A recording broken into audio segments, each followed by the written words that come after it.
लूका रचित सुसमाचार अध्याय 24। परंतु सप्ताह के पहले दिन बड़े भोर को वे उन सुगंधित वस्तुओं को जो उन्होंने तैयार की थीं लेकर कब्र पर आईं, और उन्होंने पत्थर को कब्र पर से लुढ़का हुआ पाया और भीतर जाकर प्रभु यीशु की लोथ न पाईं। जब वे इस बात से भौचक्की हो रही थीं, तो देखो, 2 पुरुष झलकते वस्त्र पहने हुए उनके पास आ खड़े हुए। जब वे डर गईं और धरती की ओर मुंह झुकाए रहीं, तो उन्होंने उनसे कहा, तुम जीवते को मरे हुओं में क्यों ढूंढती हो? वह यहां नहीं, परंतु जी उठा है। स्मरण करो कि उसने गलील में रहते हुए तुमसे कहा था कि अवश्य है कि मनुष्य का पुत्र पापियों के हाथ में पकड़वाया जाए और क्रूस पर चढ़ाया जाए और तीसरे दिन जी उठे। तब उसकी बातें उनको स्मरण आईं, और कब्र से लौटकर उन्होंने उन 11 को और सबको ये सब बातें कह सुनाईं। जिन्होंने प्रेरितों से ये बातें कहीं, वे मरियम मगदलीनी और योअन्ना और याकूब की माता मरियम और उनके साथ की और स्त्रियां भी थीं। परंतु उनकी बातें उन्हें कहानी सी समझ पड़ी और उन्होंने उनकी प्रतीति न की। तब पतरस उठकर कब्र पर दौड़ गया और झुककर केवल कपड़े पड़े देखे, और जो हुआ था उससे अचंभा करता हुआ अपने घर चला गया। देखो, उसी दिन उनमें से 2 जन इम्माउस नाम एक गांव को जा रहे थे, जो यरूशलेम से कोई 7 मील की दूरी पर था, और वे इन सब बातों पर जो हुई थीं आपस में बातचीत करते जा रहे थे। और जब वे आपस में बातचीत और पूछपाछ कर रहे थे, तो यीशु आप पास आकर उनके साथ हो लिया, परंतु उनकी आंखें ऐसी बंद कर दी गई थीं कि उसे पहचान न सके।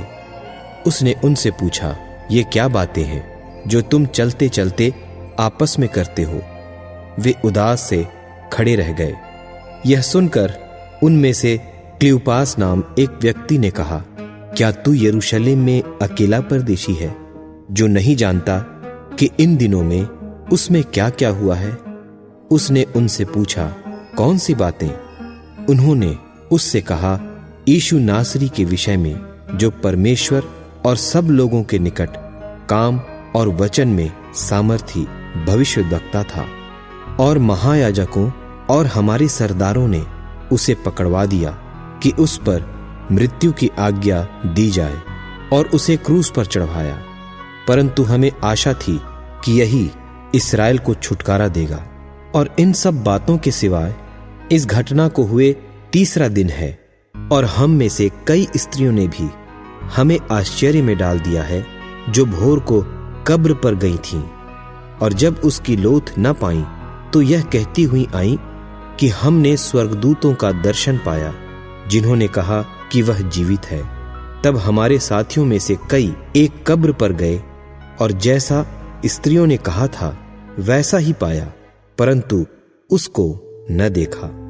तब उसने उनसे कहा, हे निर्बुद्धियों और भविष्यद्वक्ताओं की सब बातों पर विश्वास करने में मंदमतियों, क्या अवश्य न था कि मसीह ये दुख उठाकर अपनी महिमा में प्रवेश करे? तब उसने मूसा से और सब भविष्यद्वक्ताओं से आरंभ करके सारे पवित्र शास्त्रों में से अपने विषय में की बातों का अर्थ उन्हें समझा दिया। इतने में वे उस गांव के पास पहुंचे जहां वे जा रहे थे, और उसके ढंग से ऐसा जान पड़ा कि वह आगे बढ़ा चाहता है। परंतु उन्होंने यह कहकर उसे रोका कि हमारे साथ रह, क्योंकि संध्या हो चली है और दिन अब बहुत ढल गया है। तब वह उनके साथ रहने के लिए भीतर गया। जब वह उनके साथ भोजन करने बैठा, तो उसने रोटी लेकर धन्यवाद किया और उसे तोड़कर उनको देने लगा। तब उनकी आंखें खुल गईं और उन्होंने उसे पहचान लिया, और वह उनकी आंखों से छिप गया। उन्होंने आपस में कहा, जब वह मार्ग में हमसे बातें करता था, और पवित्र शास्त्र का अर्थ हमें समझाता था, तो क्या हमारे मन में उत्तेजना न उत्पन्न हुई? वे उसी घड़ी उठकर यरूशलेम को लौट गए और उन 11 और उनके साथियों को इकट्ठे पाया। वे कहते थे, प्रभु सचमुच जी उठा है और शमौन को दिखाई दिया है। तब उन्होंने मार्ग की बातें उन्हें बता दी और यह भी कि उन्होंने उसे रोटी तोड़ते समय क्यों कर पहचाना। वे ये बातें कह ही रहे थे कि वह आप ही उनके बीच में आ खड़ा हुआ और उनसे कहा, तुम्हें शांति मिले। परंतु वे घबरा गए और डर गए और समझे कि हम किसी भूत को देखते हैं। उसने उनसे कहा, क्यों घबराते हो और तुम्हारे मन में क्यों संदेह उठते हैं? मेरे हाथ और मेरे पांव को देखो, मैं वही हूं। मुझे छू कर देखो, क्योंकि आत्मा के हड्डी मांस नहीं होता, जैसा मुझ में देखते हो। यह कहकर उसने उन्हें अपने हाथ पांव दिखाए। जब आनंद के मारे उनको प्रतीति न हुई और आश्चर्य करते थे, तो उसने उनसे कहा, क्या यहां तुम्हारे पास कुछ भोजन है? उन्होंने उसे भुनी हुई मछली का टुकड़ा दिया। उसने लेकर उनके सामने खाया।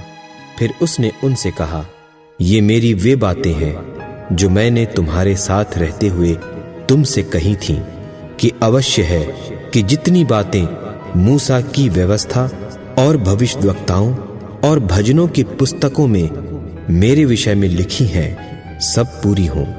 तब उसने पवित्र शास्त्र बूझने के लिए उनकी समझ खोल दी और उनसे कहा, यूं लिखा है कि मसीह दुख उठाएगा और तीसरे दिन मरे हुओं में से जी उठेगा और यरूशलेम से लेकर सब जातियों में मन फिराव का और पापों की क्षमा का प्रचार उसी के नाम से किया जाएगा। तुम इन सब बातों के गवाह हो। और देखो, जिसकी प्रतिज्ञा मेरे पिता ने की है, मैं उसको तुम पर उतारूंगा, और जब तक स्वर्ग से सामर्थ्य न पाओ, तब तक तुम इसी नगर में ठहरे रहो। तब वह उन्हें बैतनिय्याह तक बाहर ले गया और अपने हाथ उठाकर उन्हें आशीष दी, और उन्हें आशीष देते हुए वह उनसे अलग हो गया और स्वर्ग पर उठा लिया गया। और वे उसको दंडवत करके बड़े आनंद से यरूशलेम को लौट गए और लगातार मंदिर में उपस्थित होकर परमेश्वर की स्तुति किया करते थे।